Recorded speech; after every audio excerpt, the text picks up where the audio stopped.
Welcome to Story Chats at Inspy Romance. I'm Elizabeth Maddrey, and I'm here with my two co-hosts. I'm Narelle Atkins. I'm Valerie Comer.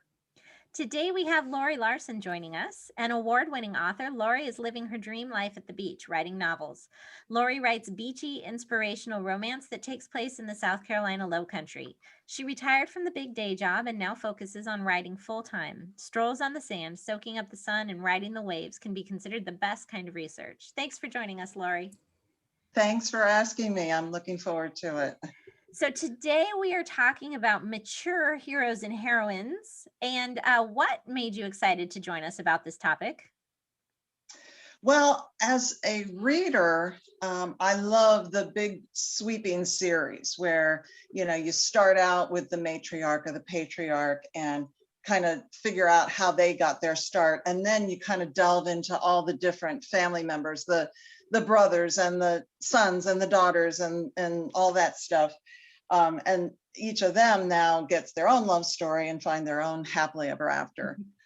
So I love to read those stories, but I also, as a writer, I have 3 series out, a total of 16 books that also follow this pattern.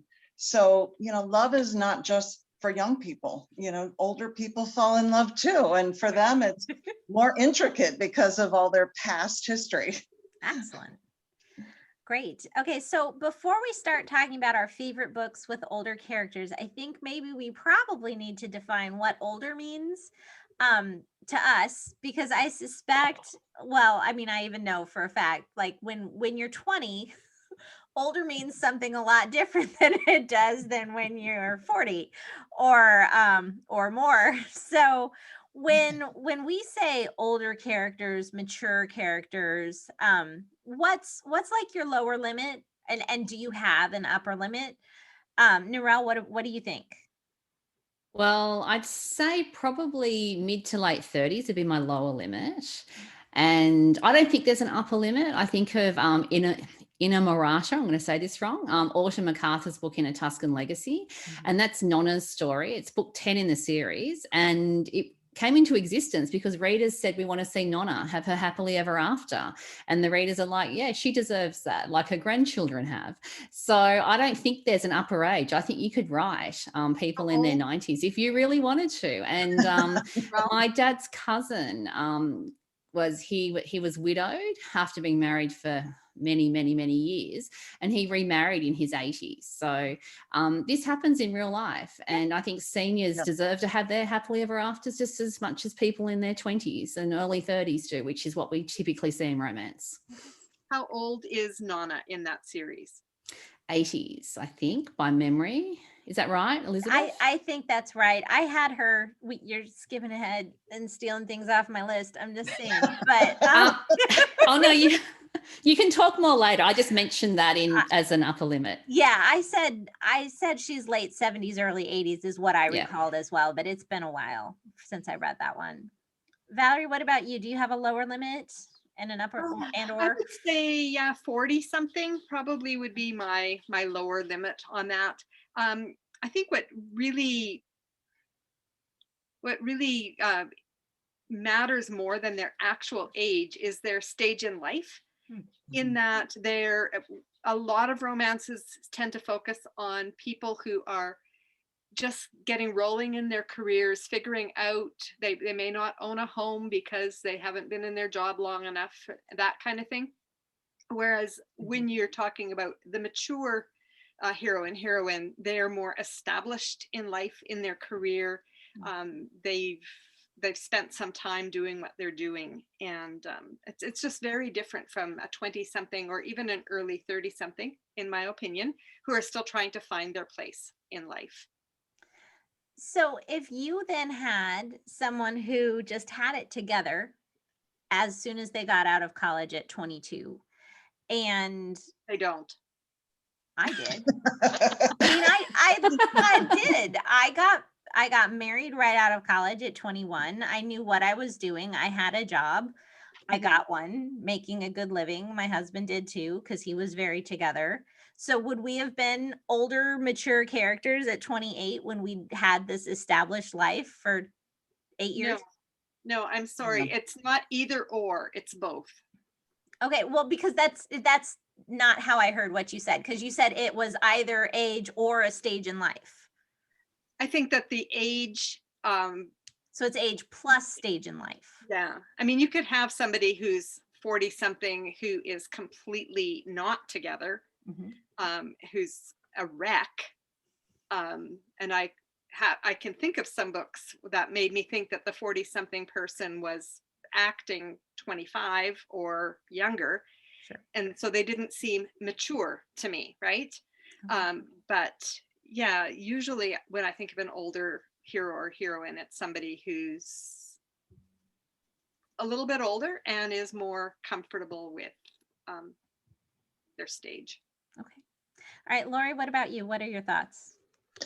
My thoughts as a writer, when I write older or more mature heroes and heroines, I usually go kind of the decade between mid 40s to mid 50s. Okay. And I kind of agree with Val in the fact that it's not necessarily the age that features, that we're talking about, but it's more the experience level. Like most mature heroes and heroines have had a successful, or a relationship in the past. It may be successful or it may not have been, but that baggage kind of comes with them into the new romance, which I know we're going to maybe talk about a little bit later. But I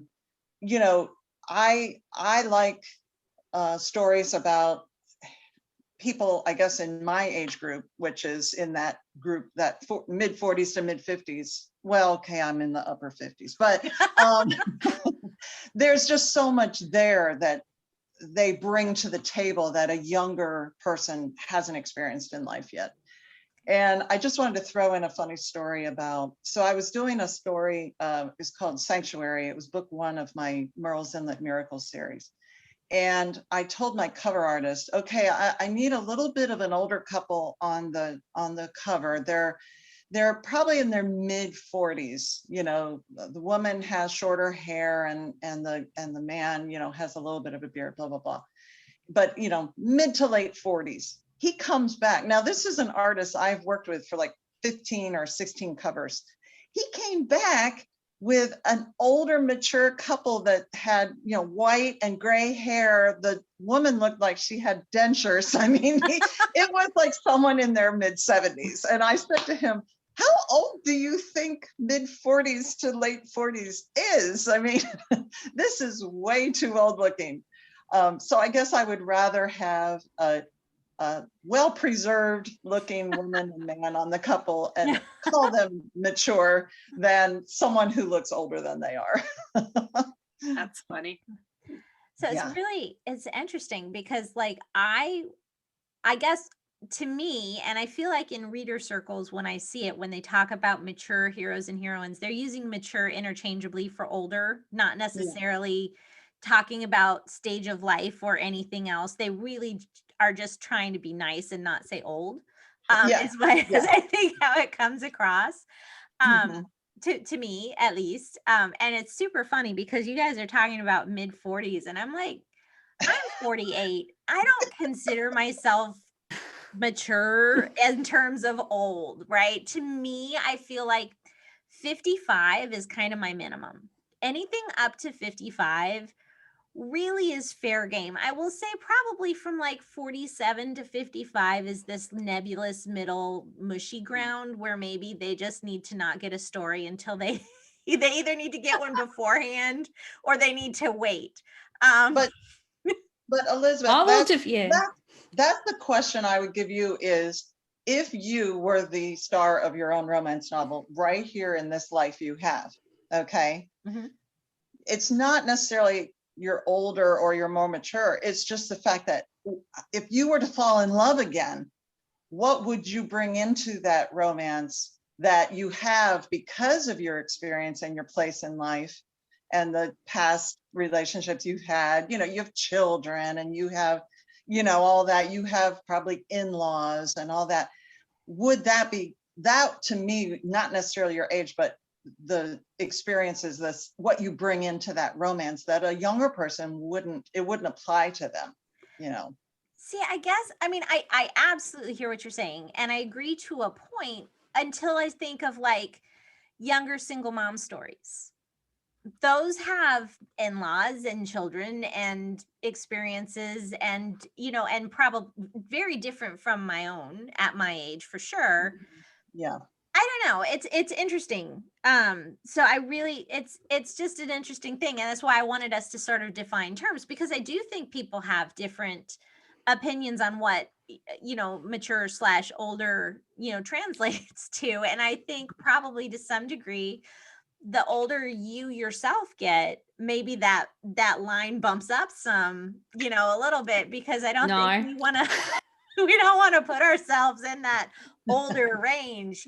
Everybody, I used to laugh at my mom because I used to ask her, like, I remember asking her when I was about 10. So she would have been 40. She'd been about my age.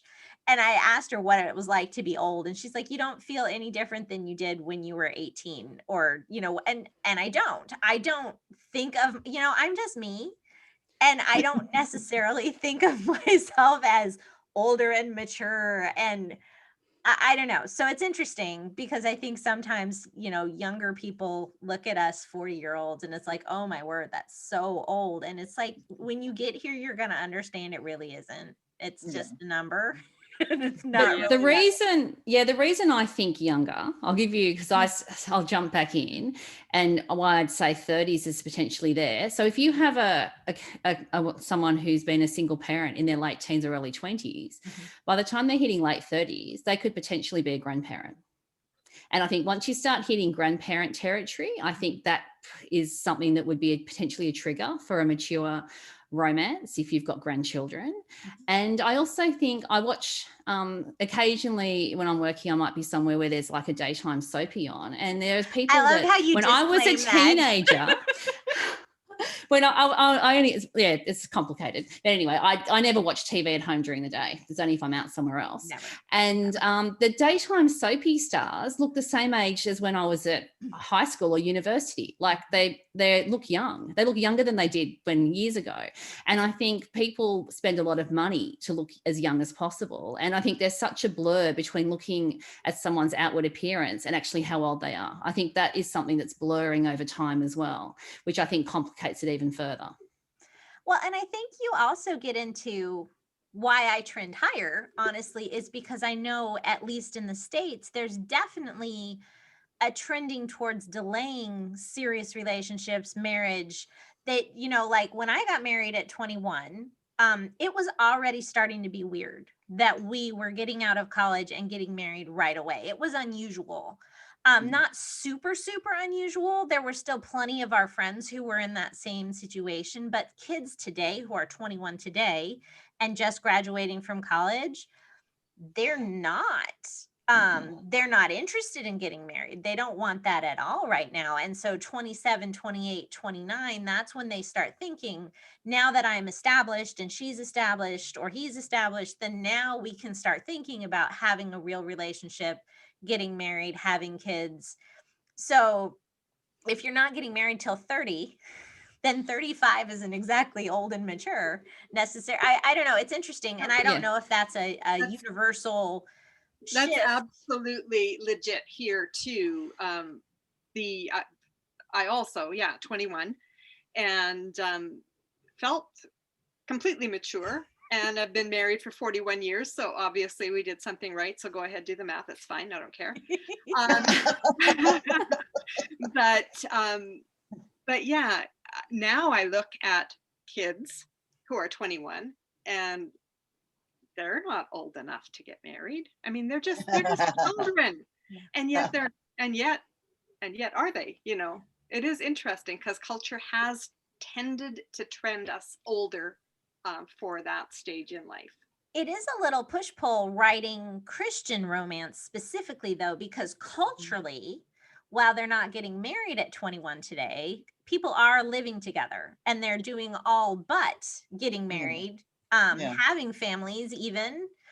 This whole idea that a baby daddy, baby mama is a perfectly normal, natural part of your life, writing Christian romance, I don't feel like that is something I should be embracing in my book couples, right? I still want to embrace this idea of biblical relationships. And so it then becomes tricky because you have these characters who are trying to live for Christ as young kids.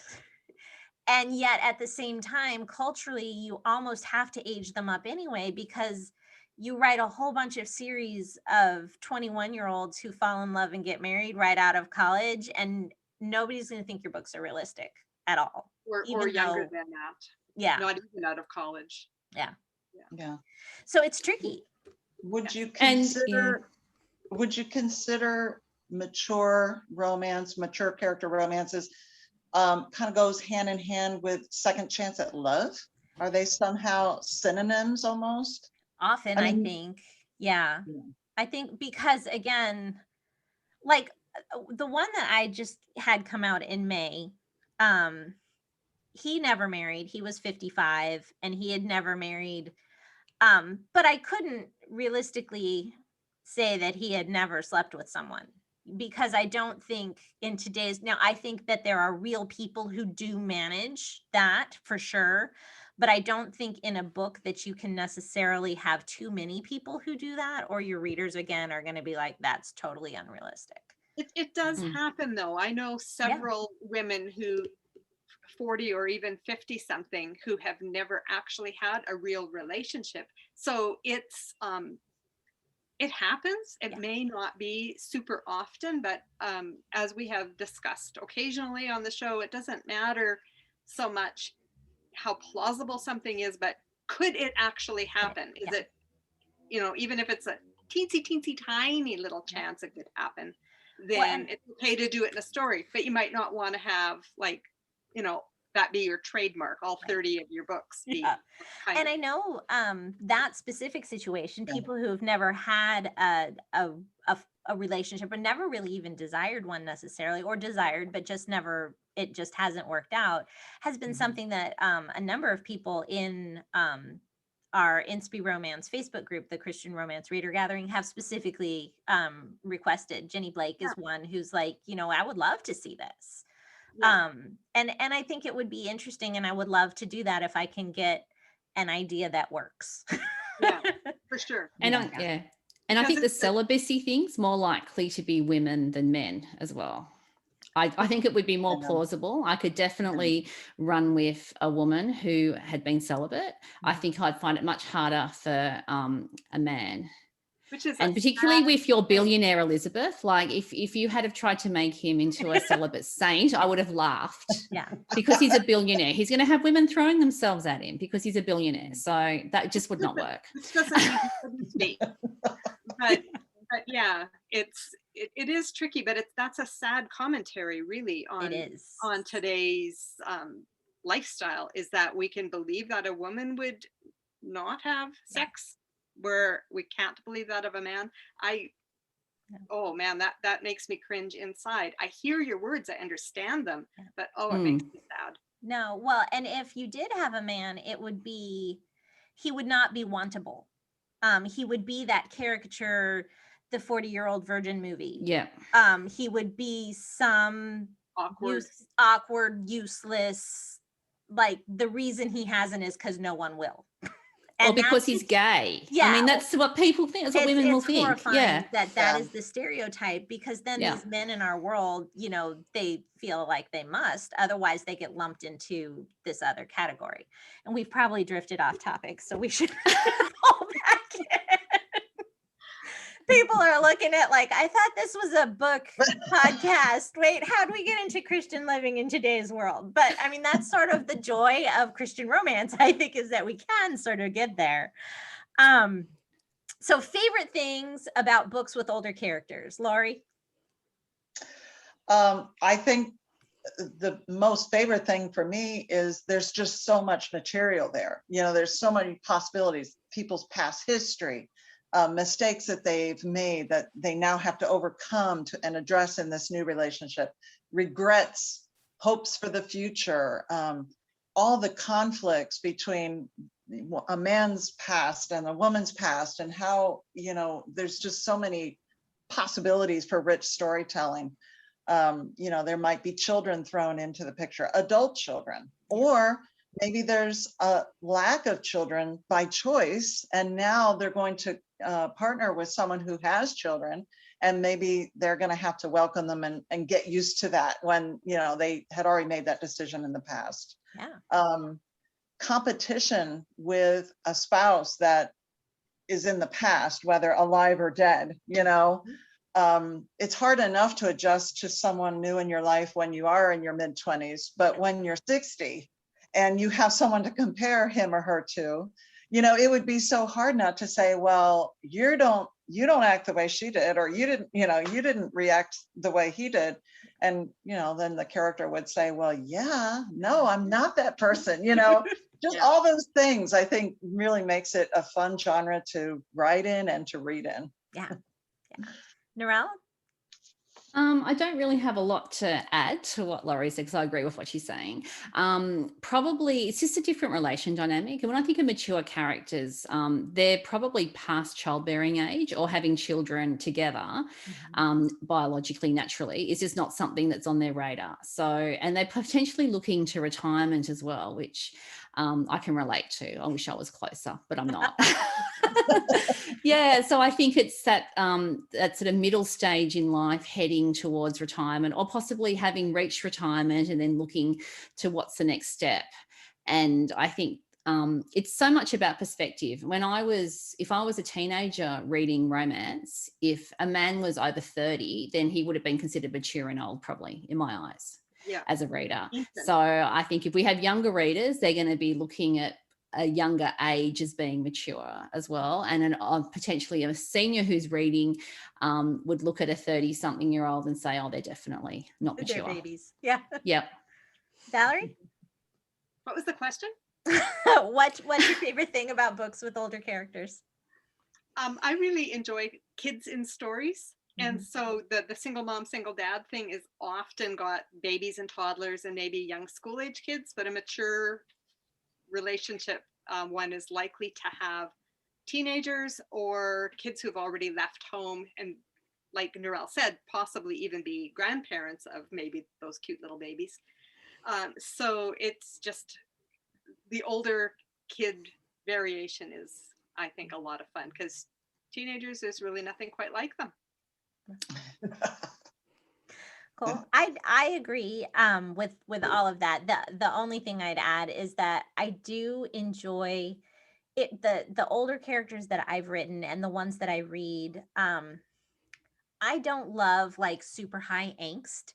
And I feel like you don't get as much of that with the older characters, because you've lived enough life that like it's not this drama, immediately. It's like you've learned to pause a moment and be like, okay, let's think about what they might have really meant to say, as opposed to flying off the handle in this big dramatic upsweep of fainting couches.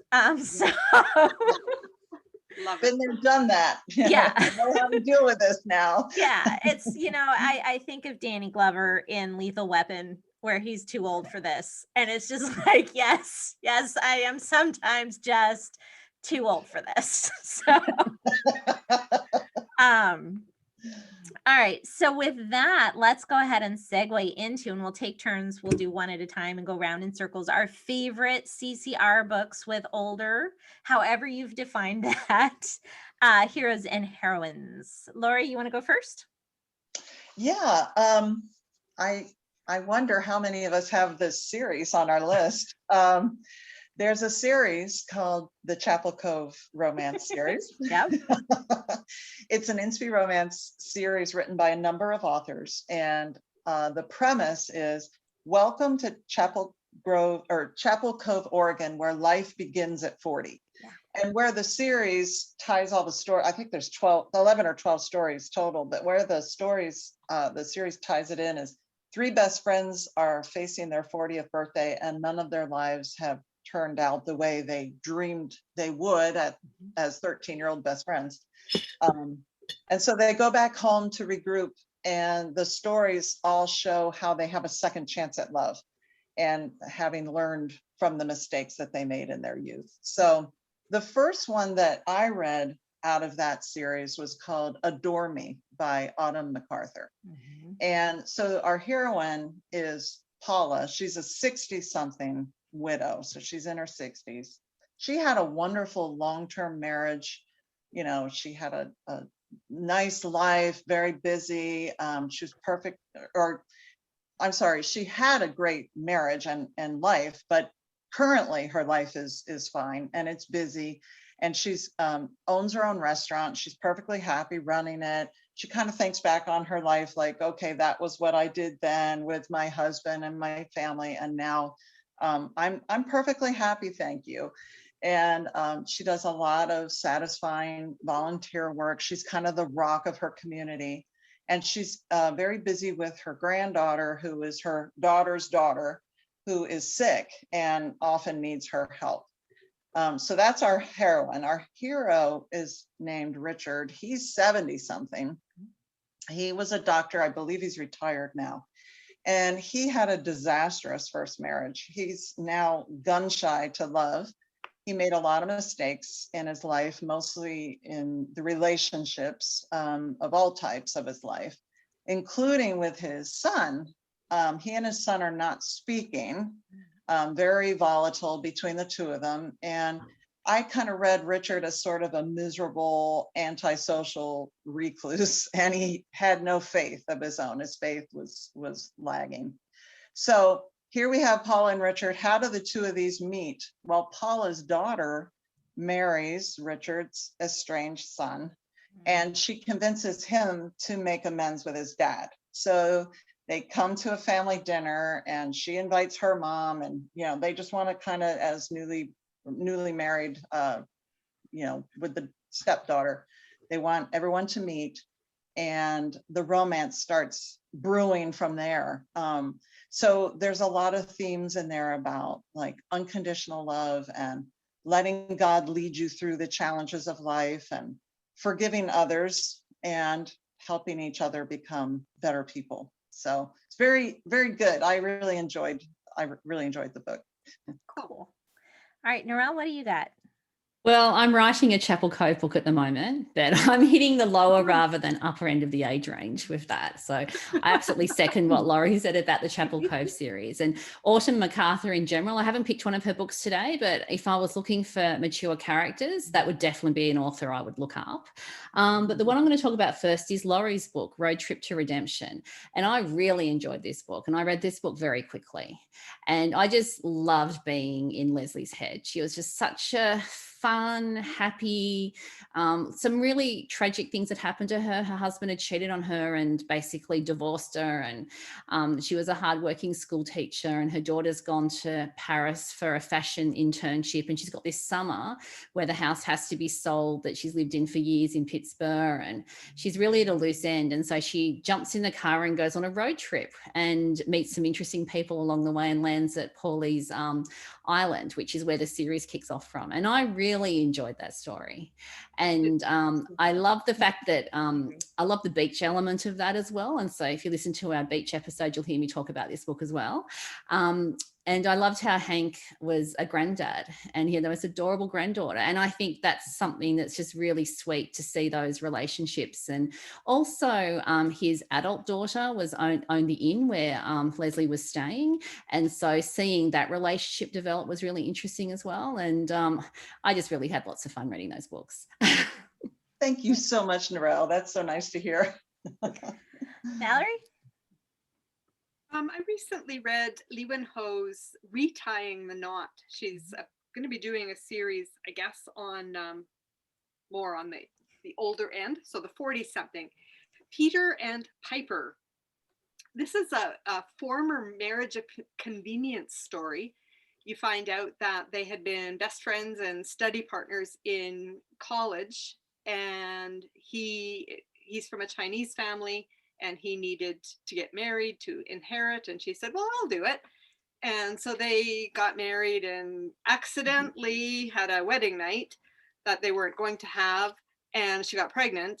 And, but she lived up to her part of the original bargain, which was to stay for a year and then get out of his life. So she's been out of her daughter's life as well. Peter's mother raised the child, and she's now 16. So the daughter is like, I want to meet my mom. So we don't very often see stories, I don't think, or I sure haven't, where the mom is not in the kid's life. It's usually the other way around. So I found that really interesting. And then how Peter has decided that he wants, that he obviously messed up way back then, that he never told her that he did actually love her. See, in today's marriage of convenience stories, right? Before the story's over, you've got that part taken care of. They've admitted that even though it was, just for the inheritance or whatever, they really love each other. But in this one, they're coming back to it like 17 years later. So I really enjoyed the take on it. It was very different. And then Liwen is always good too with the intercultural relationships and stories. So she can make that more believable than some of us maybe could pull off. Yeah. Mm-hmm. Cool. It's on my list to read, that one. It's I ran on out of mine time. too. It looks really fun. It looks really fun. So I had chosen, well, we already mentioned Innamorata by Autumn Macarthur, so that's one. But Marion Ueckermann is another who often has older characters. And her A Time to Push Daisies is an older couple. I feel like they're in their 70s or late 60s at least. And they go on this cruise. And it's been like 4 years since I read this, I want to say. So the details are a little foggy. I remember they met on a cruise and they have this cruise ship romance. And I don't think they knew each other beforehand. I don't, it's not a reunion romance. Is it, Narelle? Do you remember? I'm trying to remember. I'm very hazy. I've read it a while. It's been a while. I didn't think there were that many of Marion's I haven't read, but that one I haven't. Yeah, it was in a box. I think it was in one of the boxes, maybe. It was in a box. Yeah. And it's like the third in her Time to Love or whatever series. So, but it stands alone fine. You don't have to have read the first two. Okay. But Marion's characters are always very fully formed. Yes. And so they really are just super believable and fun to see these older people falling in love. And they're actually older, not 40s, where it's like, darn it, that's me and I'm not old. All right then. So noted. We can do one more round. Laurie, do you have another one? Yeah, I just recently read, in fact, I read it as an advanced review copy. It's on pre-order now. It's not out yet, but it's a book called Heart's Ransom by Dora Hiers. I think it's Hiers. Hiers. Oh, what is it? I've always said Hiers. Hiers, okay. So it's a story about our heroine is Arden. She's in her late 50s, and she she loved her life as a mom and a wife. Like, she volunteered at every school and she threw all the best kids parties, and every kid on the street wanted to come over to Arden's kids' house. But and she didn't have a career of her own outside of her family, but and when her husband got sick, she spent every second at his side. But when he died, her life was just empty. So she very suddenly went from a very busy hustle bustle life, and her kids grew up and her husband died. So now she has way too much time on her hands, and all the things that she gained experience in through her whole adult life doesn't really give her much to do. I mean, she's not going to go find a job, taking care of someone else's kids or whatever. So that's kind of where she is in her stage at the beginning. Sawyer is a retired military officer. He's very decorated in his career. He had lots of excitement and travel. He had a wife by his side, but and they had a very successful partnership throughout his military career, but he lost her recently to a terrible car accident with a drunken driver. So now he's drifting and he has no direction. Nothing is really pulling him because, you know, he was used to so much direction and focus in his life. But he does remember that before he met his wife and before he was, you know, such a big military guy, when he was just entering the military, he had fallen in love with someone. And he thought, what have I got but time? So he went back to the town where he met her. And he didn't know if he would find her, but lo and behold, in this romance novel, they find each other. And Funny how that happens. I know, surprise. But the reason he was in love with her then, but the reason he didn't ask her to marry him or to commit to him was because he knew she was a hometown girl, and there's no way she would have been by his side. She would have been miserable going around the world and all that. So, but now she's alone, he's alone, all those things that were keeping them apart before no longer apply. So are they going to find that their love is right now, this time of their lives, even though it wouldn't have worked out when they were younger? So yeah, it was good. I enjoyed it. I'm going to guess yes. Surprise! You can always count on that happily ever after, can't you? Yeah. Is it a spoiler to say that? No. No, I would say it's not a spoiler. All right, Narelle, do you have another? Yes, because we talked about most of the ones I had written down. I do have So You Want a Second Chance by Elizabeth Maddrey, and we've talked about it already in the episode, but the aspect I want to talk about is Cynthia's character. So she's a cardiac surgeon, and she was very interesting because a lot of the times I think when I was growing up, it was like women can have everything. You can have the big career, you can have children, you can do it all. And I think we're a generation past that and realised that that's not necessarily the case. Women can't necessarily get married, keep a relationship together, keep a marriage strong and have children and do the big job. And so Cynthia has chosen to focus on her work and be single. And I think a lot of women make that decision, and it's a very valid choice. And it's really good to see that she's now getting older. She's past the age of being able to have children, but she's not past the age of falling in love and having a happily ever after. And I really love the way that Elizabeth wrote her character and the way she and Hank then reconnected at a later stage in life.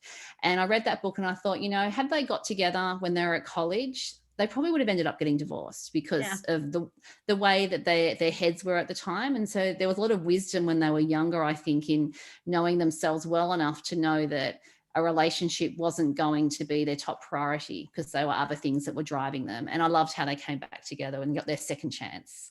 So that was my second one. Of course, you stole what was on my list, right? Of course. Thanks very much, Narelle. You keep doing. You're welcome. Do you have anything else? Oh, sure. Okay. There's nearly always something else.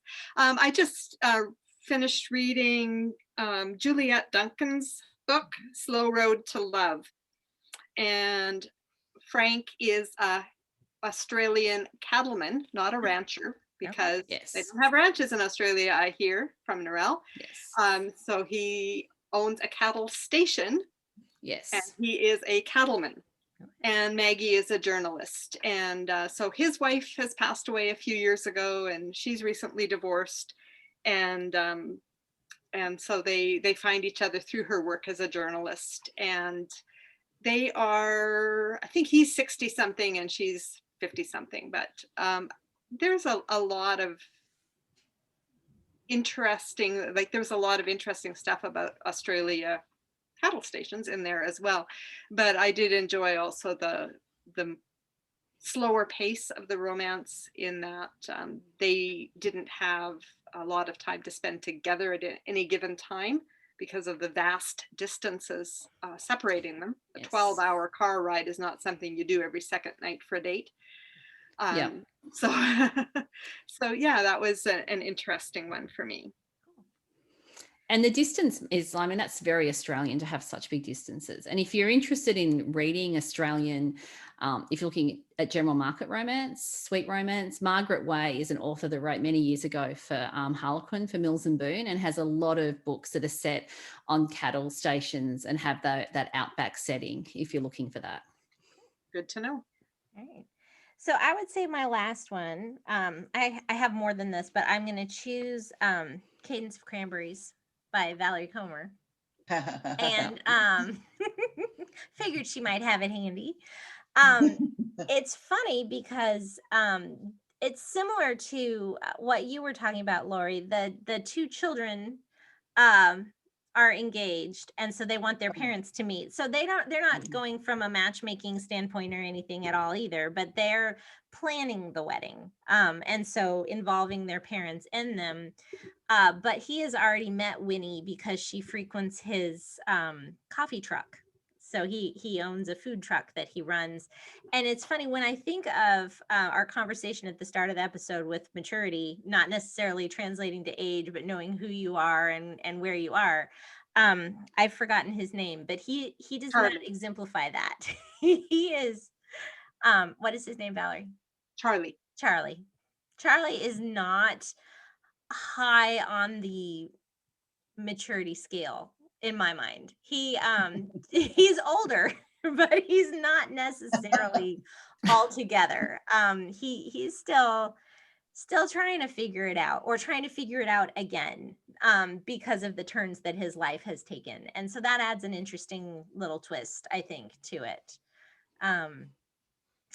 And then Winnie, I love Winnie. If you've read any of the Urban Farm Fresh, if you start at the front and move through, you have to love Winnie. And so it's nice to see, after her tragedy, see her find a new love.